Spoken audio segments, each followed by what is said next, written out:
Hey guys, welcome back to our weekly Study Abroad show. I'm Ryan. I'm Trip. And so we're just going to kind of talk about how our week went, the first week of classes and all that stuff. So get excited. So our first class on Tuesday was called Literature, Sexuality, and Morality. There aren't really any general education courses here, so every class that we're in is with a group of students from Winchester who are actually studying that specific thing. So we found that all the teachers kind of talk to us like we're studying their specific course topic when we're not. We're just there for the credits and for, to learn some great stuff.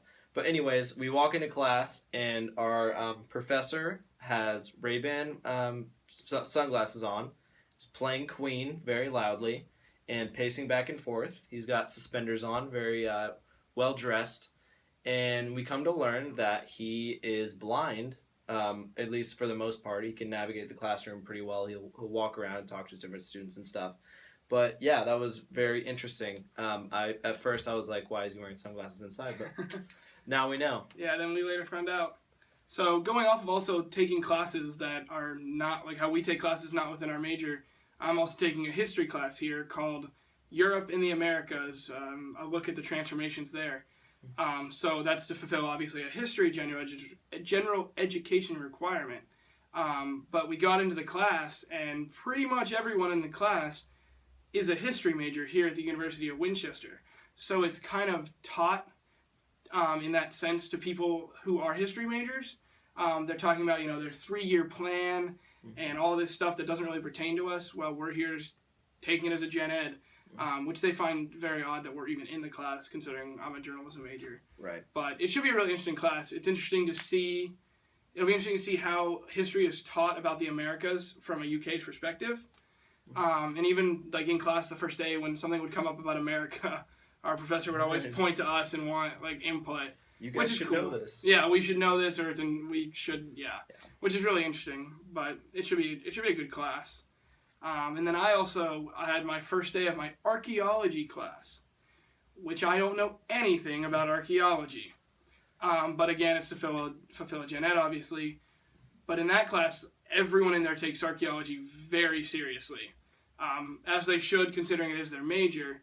But it was difficult almost for us to keep up, because I think a lot of them had archaeology teaching prior to coming to Winchester, obviously. Whereas I was just kind of thrown in the middle, but it shouldn't in the end be too bad without considering how they do grading in classes. Right, and yeah, going off that, for the most part, every single course that we have here, there's either 1 or 2 assessments. So almost every single class is going to have some essay, at least in the type of classes that we're taking. I don't know what a math class would be like here necessarily, but for us, there's just one essay that you need to write in class, and maybe a presentation or a second essay to supplement that a little bit. But they don't really do formal tests like we do. Like they don't do, like in the States a lot of times in our classes. Well, we test every 2 weeks, 3 weeks maybe. They just do maybe do one at the midterm point, and then they do definitely a final essay at the end, and that makes up your entire grade for the class. Right. Is made up of 1 or 2 essays, which is scary sounding, but also kind of nice in a way that you don't really have to worry about much right now. Also, classes here only meet 1 day a week. Right, very different. Which is a lot different for us, where we usually either have Monday, Wednesday, Friday, Monday, Wednesday, or Tuesday, Thursday. So it's really weird. You go for 3 hours usually, at least 2 hours, but sometimes 3 hours of just straight lecture and seminar, which is much different for us, and it's been an adjustment to get used to that. Right. But the professors do give us breaks in the middle, so it's not as bad as it sounds, but it's still a big change for us coming from the States. Agreed. And I think I found in some cases I prefer to just knock out my entire class time in one sitting versus, chopping it up into different blocks throughout the week. I agree. It's great for like discussion-based classes or classes where you're going to have a discussion, because when you're at classes in the States, if it's a Monday, Wednesday, Friday class, it's probably going to last an hour and 15, something like that, if that even sometimes. So to have a really good, long discussion with your whole class is really hard in that time constraint. But when you have 3 hours, you can do a lecture and a discussion, and you don't have to hold your ideas for next week. where you might forget them or it's not relevant anymore. So it is kind of nice to have all in one. But Great. And now we're going to move on to our weekend trip that we took to the capital of Scotland. Scotland flag right here. Scotland. They pronounce it Edinburgh. I've been calling it a number of things. Edinburgh. I think a lot of Americans think it's Edinburgh, but we were told it's Edinburgh. Edinburgh. So I might switch off talking about it. But anyways, we're going to talk about starting with Friday morning. We had 3:30 a.m. alarm set for a 5:30 train out of the Winchester train station. It was an early morning. Very, very early morning. And then did we have a connector that day as well? So we had to go from Winchester to a place called Birmingham International, and we had about 12 minutes maybe in Birmingham to catch our train in Birmingham, which then took us straight to Edinburgh, to where we were staying. Yeah. And we packed real light for it, just one backpack each, so maybe one change of clothes, maybe something to wear whenever we were going out at night or something different like that. Certainly a raincoat was necessary in that packing as well, just with how the environment is here. Yeah, that's pretty much how most people pack for like train trips for a weekend. Mm-hmm. You're not taking a rolling bag suitcase with you, really. You really try to conserve and only take stuff which you can fit in a backpack, just because it's more convenient if you need to walk around the city with your stuff. Absolutely. So we got into Haymarket Station in Edinburgh, and fortunately for us, our hostel that we had booked was just across the street, up a ways. So we went and checked in there pretty immediately. Dropped most of our backpacks in the room once we got checked in, and from there we went to Edinburgh Castle. Was our first stop. It's the thing we'd heard about the most, so we figured we'd go ahead and knock that out while we still had a full day. It's the major touristy thing, probably. Right. Probably the absolutely. most touristy thing in Edinburgh. Right, but also one of the coolest things, we went on a short tour with someone that worked there, and he talked about how they have almost 3,000 years worth of history that they can go back into. We saw places where they held prisoners of war.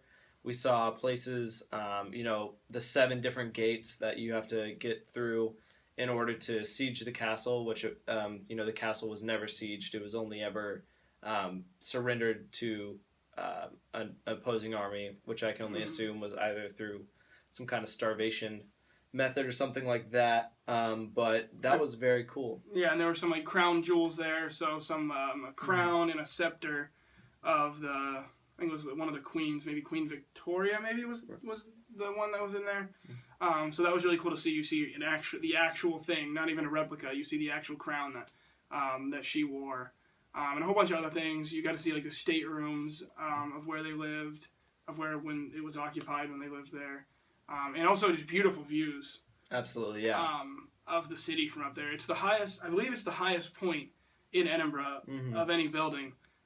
Makes sense. The castle would be on the highest point, but so beautiful views, and we had a beautiful day when we were there. It was sunny. There'll be pictures uploaded on the blog where you're watching this later this week, probably, where you'll get to see some really cool panoramic shots and stuff like that. So it was a really great tour. And again, it's just crazy to think how old that building is. And one, it's still in really good shape. And two, it's just really cool to think who like lives there, who was a prisoner there, and there were Americans who were prisoners there, right? Because it was used during the American Revolution. The American Revolution. So there was American prisoners that were in there. And the one thing I thought was really cool in the prison area was they have like where the prison was, they have like doors that were found, and the doors have like markings, etchings on them. And like some of them have like a ship with like the American flag on it with like the stars and stripes, which is really cool. And it just kind of puts it all in perspective that there were actual Americans during the Revolutionary War being held in that prison, which was really crazy to think about.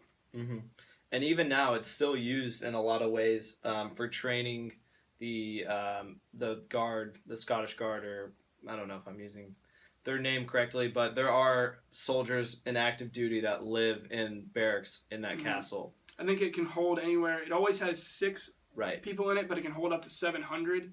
They have like up to 700 barracks in there. which is super cool. And they fire a cannon off at 1 o'clock every day except Sunday. We missed it, unfortunately, because our train didn't get in in time. But they fire a cannon every day off. That's kind of a tradition that's always been done since the castle was in full use. Right. And that was kind of to help sailors get a sense of time while they were in the surrounding waters right near Edinburgh.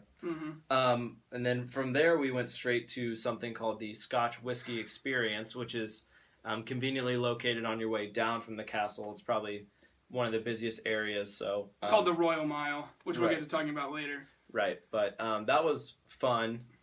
We felt very official and like grown up, going to learn about Scotch whiskey. Yeah, it was kind of a spur of the moment decision. Right. We had saw it when we walked in, and we thought, oh well, maybe not. And then as we were walking out, we saw that it had we were looking at the sign for it, and it said that it had a ride, not a roller coaster, but just an automated ride. So we're like, oh, that could be fun and cool. And you sat in a whiskey barrel as you went around. So we just went in to do it, and we just did it on the spot. Right. It was super cool to learn the history of how they make Scottish whiskey and how they make whiskey in general. Long history of it and a lot of processes that I didn't know that actually went into it. So then we got to the actual tasting of the whiskey, which they give you a card and it has 5 different types of whiskey on it from different areas. So it's listed there's one from the Highlands of Scotland, one from the Lowlands of Scotland, one from near the coast. Islay was the one that we really disliked. It was real smoky and you smelled it on a piece of paper before you chose which one you wanted to drink.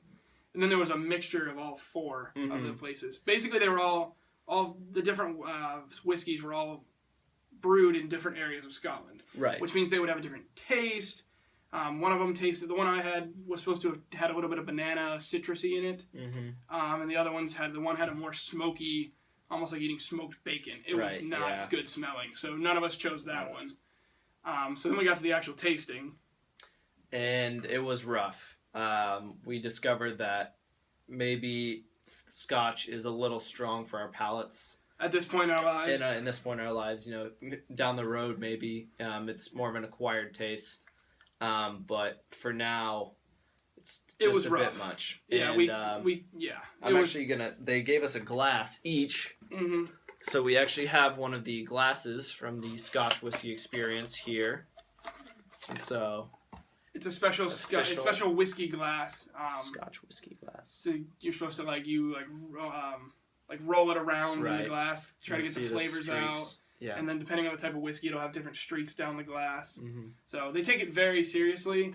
And I think when we were in there doing the tasting, we felt very cool and like we were about to experience something crazy and awesome. And when we first took the taste, we were like, this was not for us. So the experience was, whiskey was not. Yeah. As far as sipping whiskey, I just can't. None of us. I think as we left, we were like, we can't imagine how people could go to a bar and order a whiskey on the rocks, and just sit there and sip on it. It was super weird. But the really cool thing I thought was the room that we did the actual tasting in. If you're friends with me on Facebook or Twitter, you would have seen a picture in a room that had a whole bunch of glasses behind us. Right. It was kind of a group picture of all of us that went to Scotland.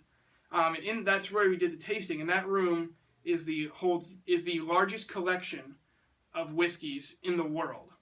At least Scotch. At least Scotch whiskey.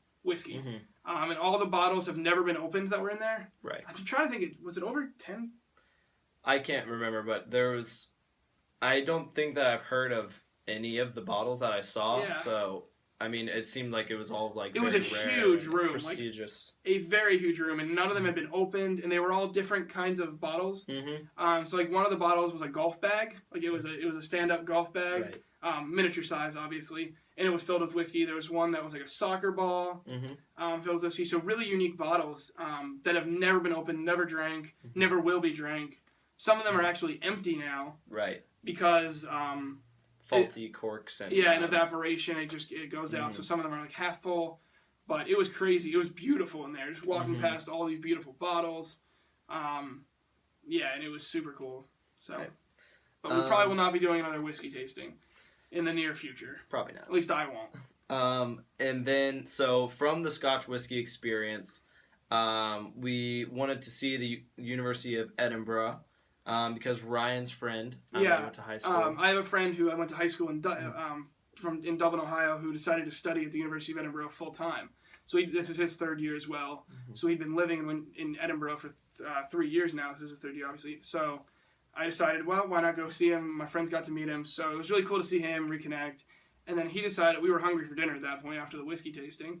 So he took us to their student union. Right. There was a pub in there, so he took us there and we had pizza and a pint. And a cool fact about the University of Edinburgh Student Union is, it is the oldest student union in the United Kingdom. Mm-hmm.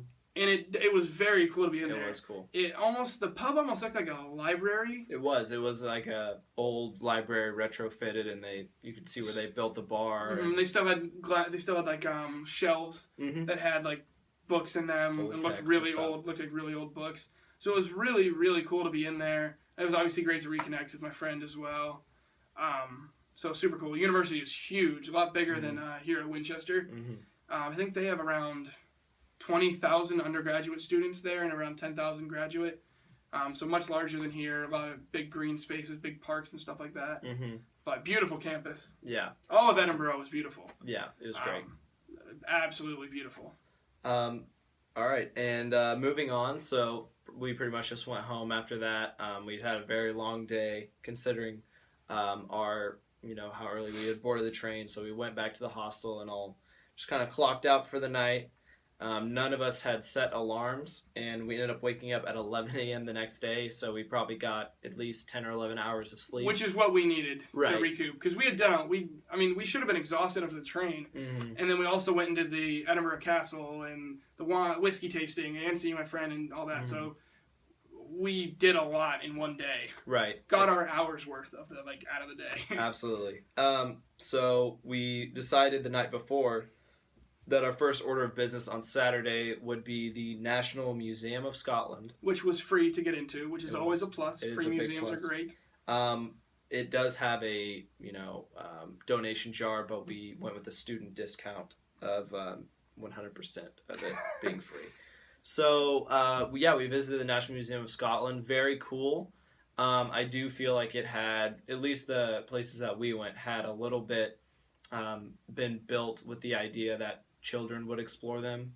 It's a good place for kids to get their initial knowledge about. We love the animal section. That's where we spent the majority of the time. They had a whole section just based on the survival of animals, going all the way back to, woolly mammoth kind of days kind of thing, And then you had stuffed ones, so you could just kind of see what they think they look like. They had a Tyrannosaurus Rex skeleton in there, I believe. And just really weird facts about animals that I didn't know. Yeah. Something that I learned, which I'd probably learned at some point, truthfully, else. But elephants, I never really, they have huge ears, obviously, and they're huge animals. But the reason they have big ears is so that they're so big that they can flap them and cool themselves down. They use it as almost air conditioning, like a big fan. I probably had heard that at some other point in my life, but it was really cool for me to learn that again, if I'd already learned it. And the way it was organized was kind of, the animal section in particular was organized, was they would have an entire wall that was based on, these are the mechanisms that animals use to get around. So, there's birds that fly and, these different animals run this fast and stuff like that. And then they have another section where it's this is how an animal hunts. So they would have bats that use echolocation. They talked about how certain sharks actually can sense the electromagnetic just pulse of animals under the sand, which was one thing that I came away that I thought was really cool and had never heard. So I thought it was really cool that it was organized in that way. And they even had a section for animals that are either extinct or going extinct. Right. Kind of showed there's animals that I'd never even heard of, obviously because they went extinct before near our time. So that was really cool to see all the animals that have went extinct, the ones that are critical or heavily endangered now. Kind of puts it in perspective and stuff like that. Absolutely. But really cool museum overall. Yeah, I enjoyed it a lot. And then from there, we walked down the. Were you gonna say something? And we actually, after the museum, I was gonna say we went to apparently a very popular place to go here in the UK, Nando's. Oh, Nando's! Yeah, we should definitely talk about Nando's. Yeah, I just remembered it right here. So it's It's a chicken place. It's a It chicken is. place. I think it's Portuguese. It's like Portuguese Inspired. chicken. Yeah, so it's a kind of a fast food sit down ish restaurant. Right. You like order at the stand and then they bring your food to you and stuff like that. But really good. They do all kinds of chicken and you get different sauces and different spices on it. Right. Yeah, it's called peri peri. Is their style of spice, which I have no idea what that really it was means. something. It translated also something to Portuguese, so I think it's supposed to be Portuguese inspired. But everyone who, when we got here, said that it was like somewhere we had to go was Nando's. So we went to Nando's, and I would love to go back soon. It was awesome, yeah. And then we heard that there are, I believe, 2 locations in Chicago, so they might be making a push into the U.S., which I would be very much for. It's an awesome restaurant. So then, after that, where the National Museum is located near what's called Greyfriars Bobby and the Elephant House, which they're both related, and it'll make more sense in a second. Right. So we first went to this graveyard called Greyfriars Kirk / Greyfriars Bobby, which, if you're a Harry Potter fan, is where Tom Riddle's, or Voldemort's, grave is located. Now, the reason it's located there is because J.K. Rowling, when she was writing the books, would walk through that graveyard every day. And on her route that she would walk, she would pass a grave for someone named Tom Riddle. And it just so happened that when she then released the books, she named Voldemort's younger name Tom Riddle. And she didn't really realize it at the time until people picked up on it and figured out that there was a grave in that graveyard. And she then realized, well, it was probably just her subconscious, picking up a name on a wall that she walked by, and it just stuck with her. So now it is kind of like a touristy stop. I got my picture taken there. If you follow me on Instagram or Facebook, I had to get my picture taken with Tom Riddle's grave. So it was really cool for me because I love Harry Potter. Right. And then from there we walked to the elephant. I always call it the elephant room, but it is the Elephant House. And that is, they call themselves the birthplace of Harry Potter because J.K. would go there, and I was reading a newspaper on the wall, and J.K. said that she would go to the Elephant House because she felt like she couldn't be as creative at home as she could in that space. So that's very cool that it's almost a place that feels like it was an inspiration in some ways for the books. And it's basically just a place to have a tea, hot chocolate, coffee kind of thing. But it really is. It gets really busy because everyone wants to say they ate where J.K. Rowling, ate, or they ate where Harry Potter was written. And the bathrooms were super cool as well. Yeah. I don't want to use the word graffiti, but it kind of was that way. Basically, on the walls of the bathroom, everywhere, people had just written stuff about either Harry Potter or slamming Harry Potter. But people would say like Hermione broke my heart, or Ron Weasley forever, and it's just written everywhere on the mirrors, on the bathroom door, like everywhere. It's crazy when you walk in. You get like bombarded with like text on the wall, and you just want to read it all. There were some kind of mean ones. There were, I very specifically remember Divergent is better. It was written on the hand dryer. On the hand dryer, so it's really hard to miss. Some very rude things said about Dobby, which is not okay. Which is not okay. Dobby is a free elf, and Dobby is awesome. But I think that was more in the men's. The women's, I think, had more positive. So the men's was like really mean, and then the girls came back and told us about their experience, and there was things like, J.K. Rowling, thank you for my childhood. Like, you were everything, like, all that kind of stuff, so. I guess difference of two genders, I guess. Probably, yeah. But yeah, so then after that, by this point, it was probably like 6 p.m. Yeah. So we decided to walk the Royal Mile, which is kind of like Edinburgh's Champs-Élysées-ish, less designer, but more like their iconic street. One of their iconic streets. It's the street that led up to the castle and also leads down to the water. So it's like a part of it is like a pedestrian-only walkway. But they have really cool shops. Like, that's where I got this flag, and I got a shot glass that has the Scotland flag on it. So kind of shops like that. Street performers. Right. We saw a guy that goes by the name of Todd Various. If you watch this somehow, Todd Various, hello, great show. He hooked us in, and he escaped from a straight jacket, yeah, like very tight. And he was just a pretty entertaining guy.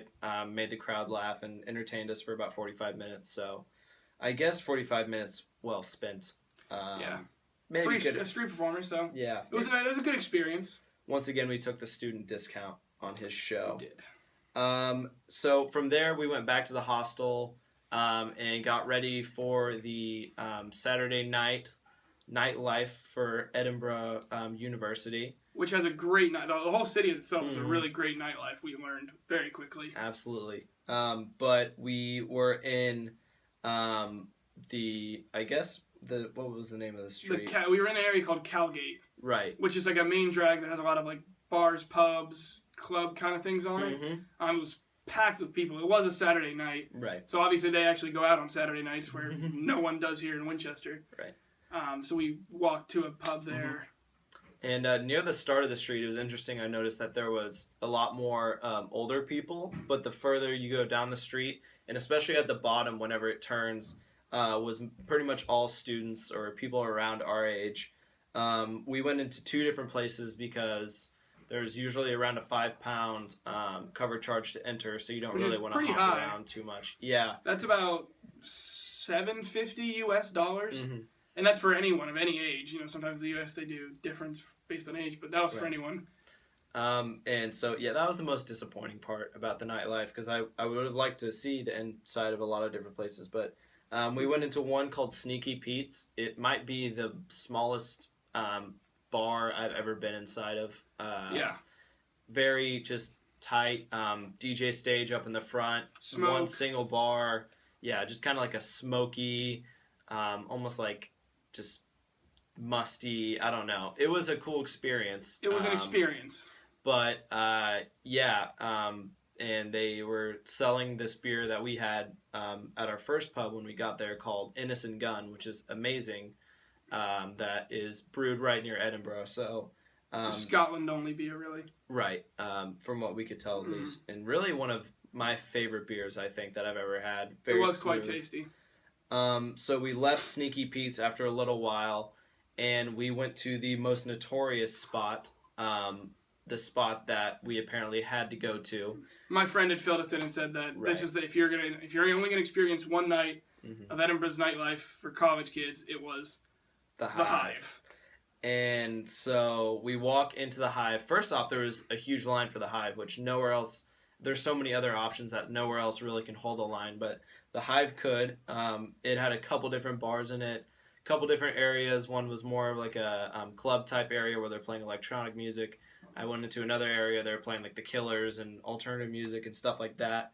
But I have like my most vivid memory of the Hive that's going to stick with me was we walked around into the very first bar. It's this very compact area with it's sort of U-shaped.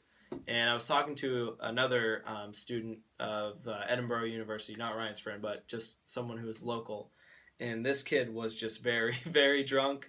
And all he kept saying to me was like, the Hive is a dive, man. The Hive is a dive. And I was like, okay, cool.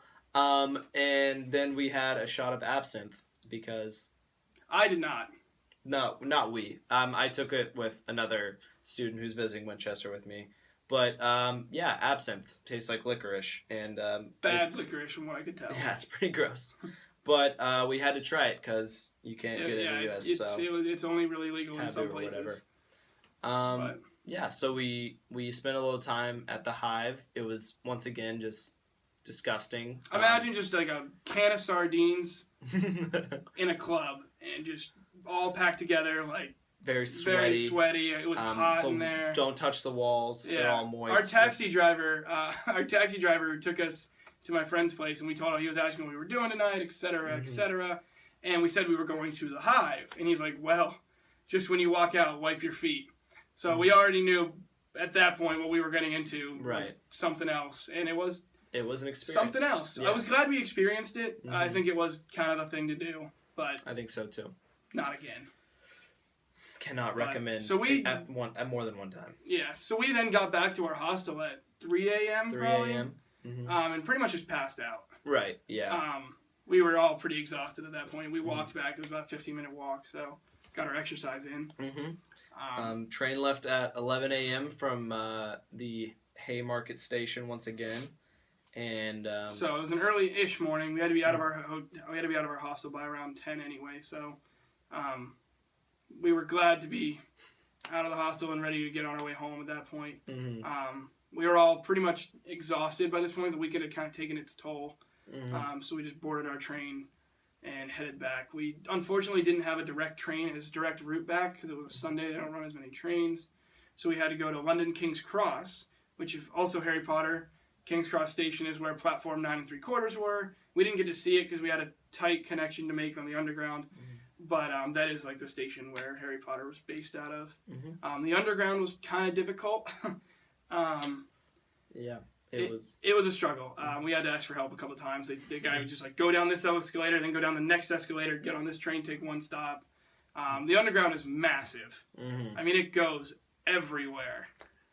So then after we got to London Waterloo, we boarded our train from London Waterloo to Winchester, which was a relief to finally be on our one last train. It was about probably overall total time on train one way is probably around 6.5 hours it takes to get to Edinburgh from Winchester because it's all the way in Scotland, and we're kind of toward the south down here in Winchester. So it was a hike up there, but.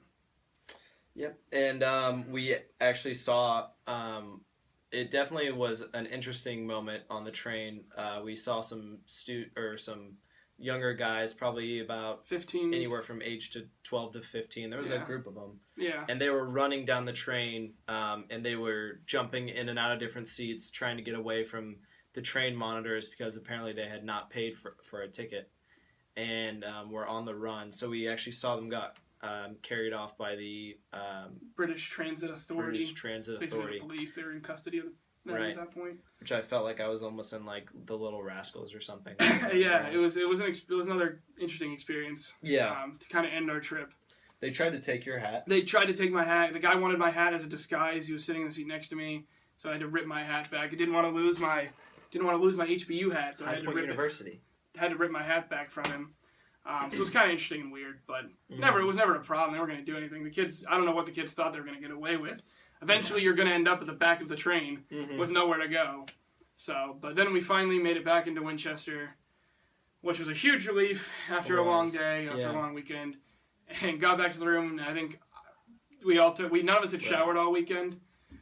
Just putting it out there.